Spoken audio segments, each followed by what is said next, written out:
Bonjour à tous, ici Suzy Champagne, animatrice de l'émission Escapade Répit Bonheur, sur les ondes de Radio Clé de Vie, la radio numéro 1 du développement personnel. Écoute, aujourd'hui, j'ai un sujet super intéressant à te proposer. Aujourd'hui, on va voyager à travers les saisons. Pour l'occasion, j'ai un de mes amis qui a accepté d'être l'invité de mon émission aujourd'hui. Mon ami s'appelle Xavier Van Dieren. Xavier Van Dieren est un homme de cœur inspirant. Cet homme est un auteur d'un livre qui s'appelle Les 4 héros. Et Xavier voyage à travers les saisons en offrant des ateliers à des gens. Et aujourd'hui, je trouvais ça intéressant de vous le présenter parce que justement, il va nous donner des trucs, des stratégies pour non seulement être capable de voyager à travers les saisons, mais aussi de voyager à travers un projet. Donc, bonjour Xavier, ça va bien? Oui, bonjour Suzy, merci de me recevoir. Ça me fait vraiment plaisir. Écoute Xavier, est-ce que tu peux te présenter à mes auditeurs parce que tu es vraiment un homme exceptionnel? Écoute, je ne sais pas si je suis quelqu'un d'exceptionnel, mais en tout cas, voilà, j'essaye de partager une passion, des choses qui m'animent moi en premier, et puis à partir de ce qui se passe en moi, j'essaie de partager ça à d'autres. Et voilà, donc moi, mon parcours, pour faire simple, donc je suis quelqu'un qui est issu au départ de la formation en entreprise. Pendant 25 ans, j'ai donné des formations que je donne toujours en entreprise. Et puis, depuis quelques années, il y a un peu la question du sens qui est apparue. Au fond, tiens, pourquoi est-ce que on fait nos activités au quotidien, voilà, quel est un peu le sens de la vie. Puis en cherchant pour moi, je me suis rendu compte que finalement, ce qui me faisait vraiment vibrer, c'est tout ce qui touche au développement personnel, le fait de toujours se mettre en mouvement, de rechercher à s'améliorer, de pouvoir offrir ça aux autres aussi. Et voilà, depuis 4-5 ans maintenant, je me suis vraiment connecté à cette mission de vie et toujours en animant des projets en entreprise, j'anime maintenant aussi des séminaires de développement personnel autour d'une métaphore qui est le voyage du héros et comme tu l'as dit, le voyage à travers les saisons dans l'année. Mais pourquoi tu as décidé de faire voyager tes ateliers à travers les saisons? Pourquoi faire ce choix-là au lieu de faire juste un seul week-end où est-ce qu'on travaille de A à Z notre projet? Pourquoi le diviser en 4 saisons et de suivre un cycle sur un an? Je vois deux raisons principales à ça. C'est d'abord quelque chose qui n'a pas été vraiment pensé intellectuellement, c'est quelque chose qui est venu assez naturellement. La première raison, c'est que je pense que tout le développement personnel, c'est quelque chose qui prend du temps. J'aime bien la métaphore de l'œuf avec le poussin à l'intérieur qui doit éclore. Ça met un certain temps pour son éclosion et si on mettait au micro-ondes pour accélérer ça, ça marche pas. C'est vrai. Voilà, et en plus, la vie vient quand la brisure de la coque se fait de l'intérieur, c'est le poussin qui va briser sa coque, c'est là que la vie apparaît. Si on essaye de la briser de l'extérieur, la vie disparaît. C'est un peu la même chose pour nous, les êtres humains dans nos vies. Il y a des temps, il y a des cycles qui ne peuvent pas vraiment s'accélérer. Et c'est en se mettant nous-mêmes au rythme de quelque chose de plus lent, de plus doux, un peu comme toi aussi tu le proposes dans tes vidéos. C'est vraiment de prendre ce temps pour soi qui va être juste. Et donc du coup, ce temps des 4 saisons était vraiment un rythme qui me paraissait juste. Et puis il y a peut-être un deuxième élément, c'est que le modèle des 4 héros, donc c'est 4 héros différents. Il y en a un qui rêve son projet de vie, il y en a un qui passe à l'action, l'autre qui réalise sa quête, le quatrième qui partage au monde. Eh bien, ce fait que quand on le colle aux saisons, ça colle super bien. Donc l'idée du bourgeon qui éclot au printemps au moment de rêver son projet de vie, le deuxième héros, l'aventurier, qui passe à l'action au moment où les fleurs sont à leur plein potentiel, leur pleine éclosion. Le troisième, le chevalier, qui récolte les fruits de sa quête, justement au moment où c'est la récolte des fruits en automne. Et puis l'hiver, où la sève revient à l'intérieur, avec l'alchimiste qui intègre à l'intérieur de lui-même tout le fruit de cette expérience-là. Donc c'est pas quelque chose qui avait été pensé au départ, mais quand on a vu ensemble que ça collait, on s'est dit waouh, il y a une sorte là d'alchimie qui a l'air parfaite, et du coup 4 saisons, c'est le rythme naturel pour aussi développer un projet de développement personnel. Mais ce que je trouve intéressant aussi, là, on parle de mission de vie, on parle de projet, peut-être un peu plus de projet d'affaires, Mais ce que je trouve intéressant dans ton approche avec les saisons, c'est qu'un projet, ça évolue. Et à un moment donné, peu importe c'est quoi notre projet, que ce soit de partir en voyage, en escapade ou tout simplement de devenir une meilleure personne, de se développer en tant qu'humain, ça évolue. Puis à un moment donné, on a tous des crashs en bon québécois, là.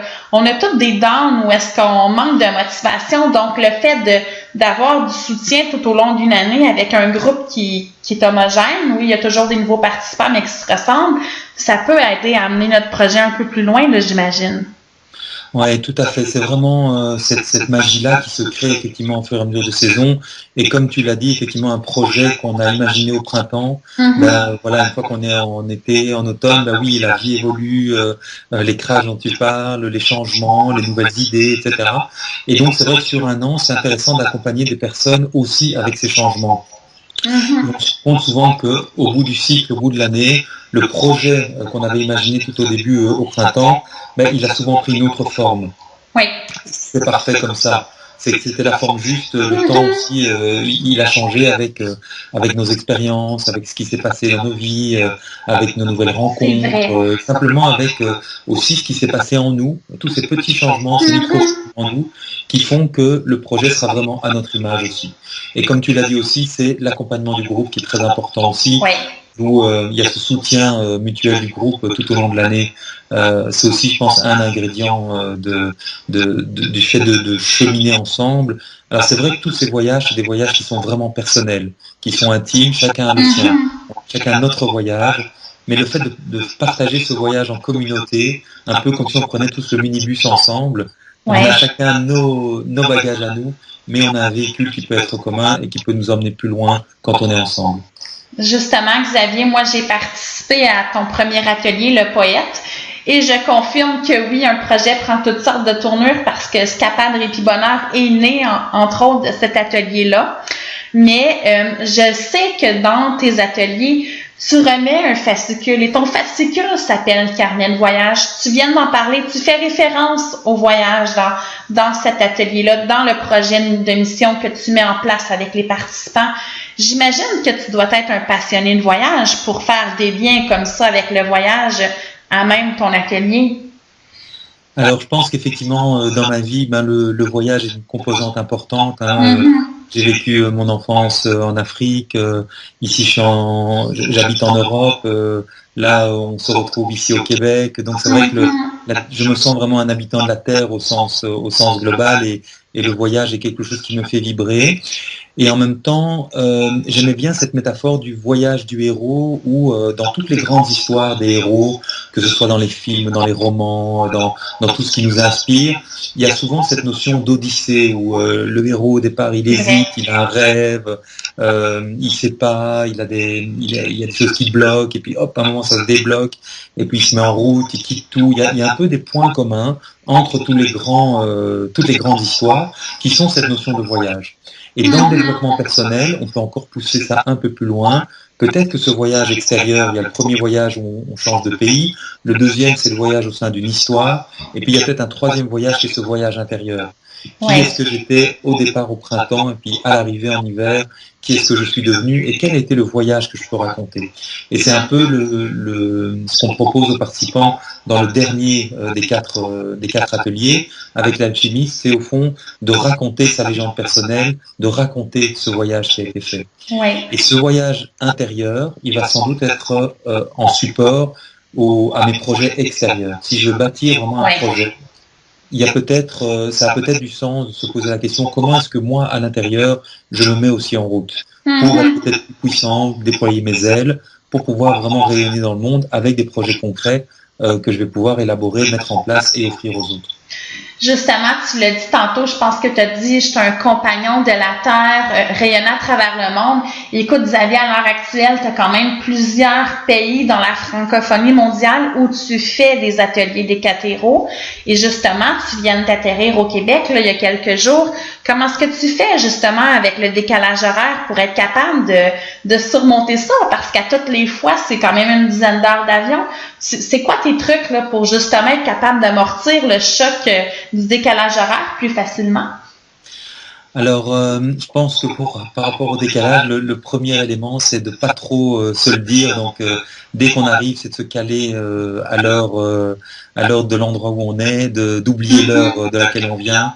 Voilà, changer la montre, etc. Et puis directement, voilà, se coucher aux bonnes heures, manger aux bonnes heures, et ne pas rester accroché en se pensant tiens quelle heure il est, etc. Et ça, c'est intéressant comme question parce que c'est un peu ça me fait penser aux relations, aux projets, etc., à toute cette notion de changement. Je pense qu'une des clés, c'est effectivement de plonger dans l'instant présent, dans la relation dans laquelle je suis, dans mon projet, sans trop faire référence de là où je viens, de mon passé, de me dire, bah tiens, de là où je viens, on dit ça comme ça pour tel mot, on mange comme ça, il est telle heure, etc. Par exemple, ici, quand je suis au Québec, j'adore découvrir tous les mots québécois, etc. Et j'aimerais bien être capable de les redire, de les réutiliser. Une fois qu'on est ici, qu'on est dans un nouvel environnement, c'est vraiment de plonger à 100% à fond. Donc c'est vrai pour le voyage, et je pense que c'est vrai dans la vie aussi, voilà, quand on est avec quelqu'un, d'être 100% avec quelqu'un, quand je suis dans un projet, d'être à 100% dans le projet et pas connecté trop derrière. Et alors pour répondre aussi à ta question par rapport au fait d'avoir différents ateliers à travers le monde, c'est vraiment un projet collectif. Il se fait qu'ici, c'est vrai que je voyage pas mal, mais on est une dizaine d'animateurs. Voilà. Et donc chaque animateur dans sa ville, en Suisse, en Belgique, en France et au Québec, anime son groupe. Donc voilà. Heureusement que ça ne repose pas sur une seule personne. Mais oui. Voilà, c'est de nouveau une belle aventure collective. Mais justement, Xavier, je le sais que tu me dis avant qu'on rentre sur les ondes que toi, lorsque tu animais un atelier à l'étranger, tu arrivais quand même quelques jours à l'avance pour pouvoir te déposer. Est-ce que pour toi, d'atterrir en douceur et ça te permet justement d'être plus performant la journée de ton atelier, d'être à ton meilleur? Très certainement. Donc, je pense que les ateliers de développement personnel, c'est quelque chose où on va vraiment toucher à de l'intime. Il y a des aspects plus émotionnels où on va travailler sur des choses plus authentiques, plus vraies. Et ça demande une grande présence à soi, présence à l'autre. Et c'est vrai que si on sort d'un avion et qu'on arrive pour l'atelier, je suis pas certain qu'on peut être vraiment sur cette longueur d'onde et cette connexion. Et c'est vrai que pour moi, quand j'ai le luxe de pouvoir arriver quelques jours avant, c'est vrai que c'est super parce qu'il y a pas que l'avion qui atterrit, il y a moi aussi. Et cet atterrissage en douceur me permet d'arriver vraiment connecté, détendu et vraiment aligné avec le lieu, l'ambiance et vraiment connecté aux personnes, quoi. Et ça, c'est important. Écoute, Xavier, une chose qui est difficile lorsqu'on est un homme, une femme d'affaires, qu'on voyage à l'international, c'est de laisser souvent sa famille d'où est-ce qu'on vient. Comment est-ce que tu fais, toi, pour justement être capable de continuer à penser à eux, être capable d'avoir un lien avec eux, même si vous êtes souvent plusieurs jours séparés physiquement? Ouais. Alors pour ça, on vit, je trouve, une époque formidable avec justement les nouvelles technologies qui nous permettent d'être connectés avec le son, l'image. Alors c'est pas la même chose que d'avoir la sensation tactile d'être près des personnes, mais ça permet de garder ce lien plus proche que uniquement la pensée. Et des petits échanges chaque jour, même coup, permettent, je trouve, d'entretenir ce lien.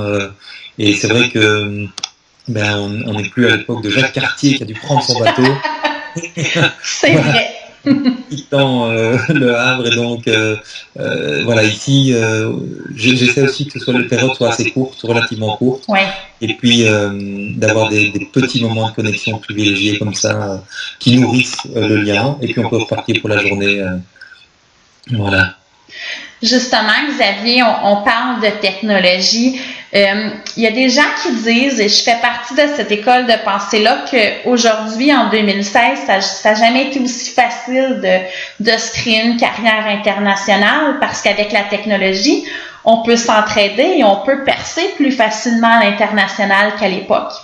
Ceci étant dit, j'ai l'impression aussi que des fois, par les médias sociaux, on ne crée pas nécessairement des vrais liens avec les gens. C'est comme des liens qui sont un peu virtuels. Et toi, justement, avec le phénomène des 4 héros, tu es en train d'aider des gens à tisser des liens à travers le monde. On a comme l'impression de devenir un citoyen du monde.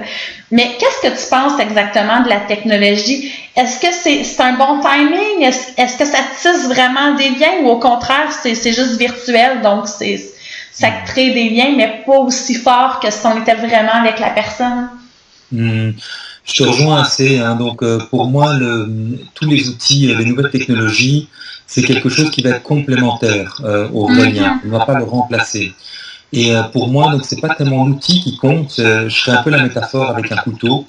Un couteau, avec ça, on peut peler des légumes, on peut faire une magnifique statue, mais on peut aussi se blesser, on pourrait même tuer quelqu'un.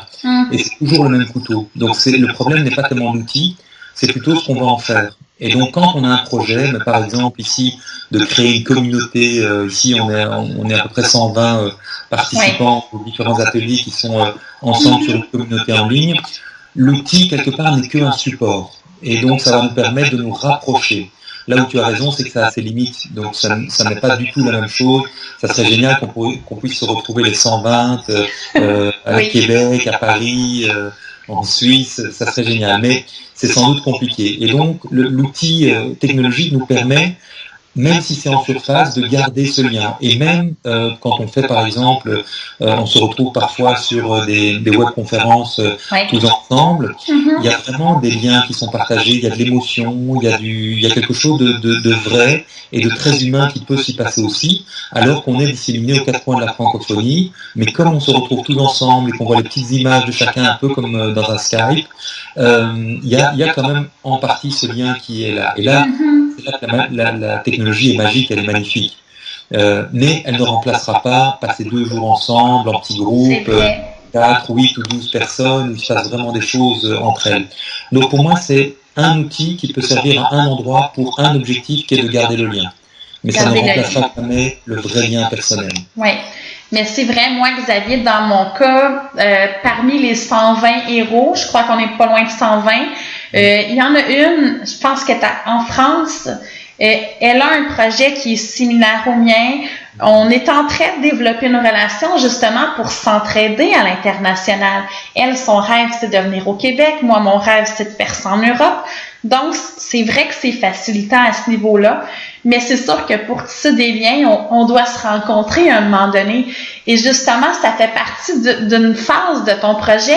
Je me souviens que dans la plateforme, dans le groupe séminaire des 4 héros sur ta page Facebook, tu nous as invités il y a quelques mois à dire « Mais pourquoi tu viendrais pas faire ton atelier de l'aventurier en Belgique? Pourquoi l'autre viendrait pas au Québec? » Puis tu étais même en train de créer de l'entraide pour que, mettons, moi, j'héberge un Belge, la personne en Belgique m'héberge à son tour. Mais est-ce que tu penses réellement que les gens sont ouverts à ça, de dire « Je te connais juste via les médias sociaux, viens dormir chez moi, je vais t'héberger. » Qu'est-ce que tu en penses de ça? Mais écoute, c'était un rêve un peu fou en me disant, voilà, on lance l'idée, on verra bien si ça donne. Et les premières expériences ont eu lieu, donc il y a des Belges qui sont allés suivre leur séminaire à Lille, dans le nord de la France, il y a des Parisiens qui sont venus à Bruxelles le suivre, et par exemple, donc la fin de semaine prochaine, on est ici au Québec, et il y a une Parisienne qui vient et qui va assister au séminaire de 2 jours, et donc elle prend l'avion, elle est hébergée chez un ami d'une participante. Donc voilà, je me dis, ce qui était juste un rêve apparemment devient possible. Et le rêve était né dans l'idée que moi qui voyage pour animer les séminaires, je me dis, j'ai vraiment la chance de rencontrer des personnes exceptionnelles dans chacun de ces groupes, et je me dis, comment est-ce que on pourrait faire en sorte que ces personnes se rencontrent entre elles.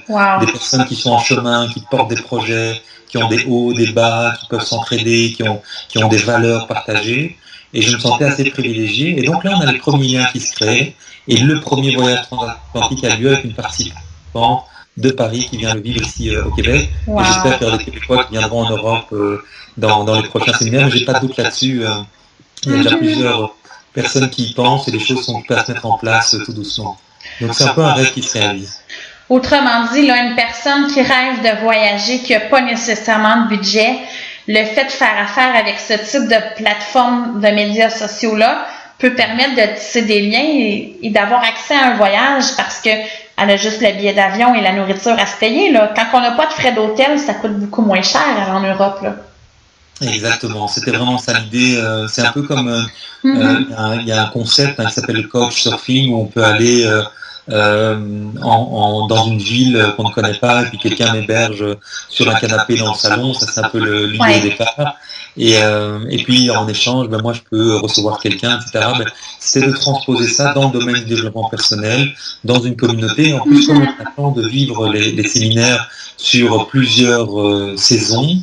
Par exemple, typiquement, c'était la fin de semaine passée, donc il y a une dizaine de jours, on faisait un stage à Bruxelles, la capitale de la Belgique, et là on avait une personne qui avait fait ses 2 premiers stages dans une autre ville à Namur, et on avait une autre personne qui avait fait ses 2 premiers stages à Paris aussi. Et donc il y a aussi cette magie, même pour les gens de Bruxelles, de dire waouh, on a la chance d'être en contact avec quelqu'un qui l'a fait à Paris, qui l'a fait à Namur, et on partage cette expérience où en fait on a vécu le même séminaire, mais à des lieux différents, et on sent qu'il y a des énergies différentes, et tout ça s'enrichit mutuellement. J'aime bien cette idée de tisser une toile de bienveillance et de partage entre toutes ces personnes qui sont là vraiment parties pour un voyage, pas que intérieur, mais extérieur aussi. C'est vraiment fantastique, puis ça m'amène à te poser une question qui me brûle les lèvres depuis tantôt. Qu'en est-il du choc culturel? Est-ce que c'est un frein ou c'est un levier, le choc culturel, le fait de mélanger les cultures comme ça à l'intérieur d'un même atelier? Alors moi, je suis convaincu de la richesse, c'est clair, du mélange des cultures, parce qu'on a chacun des choses qui sont très particulières. Par exemple, ici au Québec, on sent qu'il y a vraiment quelque chose de particulier, d'unique, qu'on ne retrouve nulle part ailleurs. Et c'est une chance de pouvoir être en contact avec cet esprit particulier. Et puis moi, peut-être d'en ramener des petits morceaux dans ma vie, d'en ramener des petits morceaux chez moi. Et ça peut se passer dans l'autre sens. On reste chacun qui on est, mais on est enrichi de choses desquelles on peut s'inspirer. Et je sais, je vois toi pour voyager dans tes escapades de bonheur, etc. Quelque part, c'est aussi des lieux qui t'imprègnent et que tu peux essayer de nous retransmettre en vidéo. Et sans doute que c'est chargé de tout ça, des rencontres que tu fais, des paysages, des endroits, que ça va donner une saveur, une couleur particulière qu'on peut partager. Et donc ici, vraiment, les participants qui se rencontrent les uns les autres, on le voit, on s'apporte encore plus de choses quand on vient d'endroits différents. Et justement, Xavier, je pense que le fait d'être imprégné de cultures différentes, ça nous permet de briser des tabous, ça nous permet de briser des préjugés aussi. Le fait d'être en contact avec d'autres personnes, ça nous enrichit en bout de ligne en tant qu'être humain. Et je sais que toi, tu es un passionné de voyage. Si tu as un seul rêve à réaliser avant de mourir, si tu as un seul endroit, c'est quoi ta destination fétiche? C'est où tu rêves d'aller et que tu n'as pas encore été? Alors, il y a vraiment un endroit où je n'ai pas encore été, vraiment je rêve d'aller, ce serait le Tibet. Le Tibet. Le Tibet, c'est la région, Tibet, Népal, voilà, le Tibet si je veux choisir. Voilà, ce qui m'attire là-bas, c'est d'abord un endroit un peu extrême, le toit du monde, la montagne. Voilà, je suis Capricorne, qui est un signe de montagne, voilà. Et alors toute la philosophie, le bouddhisme qu'il y a derrière, les images de ces enfants, de ces vieilles personnes. Voilà, j'ai l'impression qu'il y a un lieu là-bas un peu sacré de ressourcement qui m'attire beaucoup. Alors de nouveau, c'est un peu une image d'Épinal que je m'en fais parce que je n'ai jamais été. Et donc c'est ce qui m'intéresserait aussi, c'est d'aller confronter ces images qu'on se fait avant à la réalité. Et c'est un peu ça qu'on vit dans les voyages, c'est que par exemple, en Europe, on a un peu une image un peu idéalisée du Québec, et puis quand on le rencontre, on se rend compte que c'est beaucoup plus divers et que c'est pas juste une simple image, que c'est très varié, très riche, que c'est rempli de gens très différents, etc. On n'a pas juste nos chapeaux de castor et nos gros manteaux de fourrure, là. Par exemple, voilà, on ne mange pas que de la poutine, tout ça, voilà.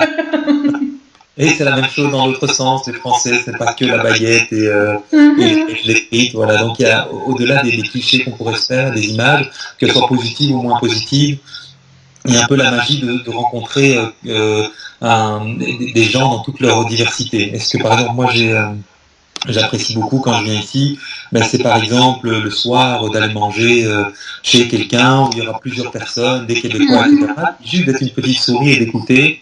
Et là, d'être vraiment dans la vie quotidienne qui n'est pas la nôtre et où on découvre d'autres choses. Ouais. Ce qui serait exactement la même chose pour un Québécois de venir manger à la maison en Belgique ou chez quelqu'un à Paris. Et simplement de s'imprégner de toute cette petite magie qui font le propre d'une culture. Ça c'est vraiment une chose que j'adore. Oui. Et souvent, lorsqu'on voyage pour nos premières expériences de voyage, on n'ose pas se mêler avec le peuple, on n'ose pas se mêler avec la foule. Et pourtant, il me semble que c'est comme ça qu'on vit vraiment un voyage, qu'on découvre vraiment une culture. Si tu avais un truc à donner à quelqu'un qui est plus peureux ou qui a plus de difficulté à se mêler au peuple, ce serait lequel rapidement? Juste un truc. Ah là, ça c'est moche comme question parce que moi je suis un super grand timide, introverti. Et donc s'il y avait un truc, je serais super preneur pour l'avoir. Je sais que moi, je mets du temps, je suis un peu comme au diesel, donc je suis beaucoup dans l'écoute au début, et je suis très silencieux, et puis une fois que je suis imprégné de l'ambiance et que je sens que les liens sont là, je me réchauffe petit à petit, et voilà, je rentre plus dans la communication. Donc je dirais s'il y avait un truc, c'est de rester fidèle à son propre style de personnalité. Ouais. Si on est extraverti, on saute dans la piscine. Si on est introverti, y aller doucement avec étape par étape pour se sentir en sécurité et ne pas être dans un rôle qui n'est pas le sien. C'est ce qui me vient spontanément comme ça. Oui, c'est vraiment bien. Écoute, c'est le temps de notre escapade citation. Donc, Xavier, toi, y a-t-il un proverbe ou as-tu une petite recette de bonheur? C'est quoi ta philosophie de vie? Alors, je n'ai pas j'ai pas l'impression qu'il y aurait une baguette magique comme ça qui pourrait vraiment donner une recette du bonheur. Par contre, j'ai connu dans ma vie des hauts, des bas, j'ai connu une montée florissante en termes de business, puis quasiment une faillite où tout s'est effondré, puis j'ai reconstruit. Et donc ça m'a amené à beaucoup de questions en me disant waouh, il y a des moments où on croit que tout est acquis, et puis il y a des moments où on croit que tout est perdu, et puis on peut tout redémarrer. Et au fond, à travers ça, que ce soit les hauts ou les bas, c'est quoi le point commun qui est important pour moi? Et donc, en tout cas, par rapport au projet que je monte, je me suis dit, tiens, il y a 3 ingrédients que je dois retrouver vraiment dans tous les projets. Je dois retrouver du plaisir, de la reconnaissance financière et du sens. Et donc, la reconnaissance financière, c'est vraiment lié à la sécurité, le fait de se dire, tiens, est-ce que j'ai une base qui me permet de ne pas trop me poser de questions au niveau financier? Est-ce que dans le plaisir, j'ai quelque chose qui va recharger mes batteries, qui va me nourrir, qui va me stimuler, me donner envie de me lever le matin? Et puis au niveau du sens, c'est vraiment, est-ce que ce que je fais nourrit mes valeurs, nourrit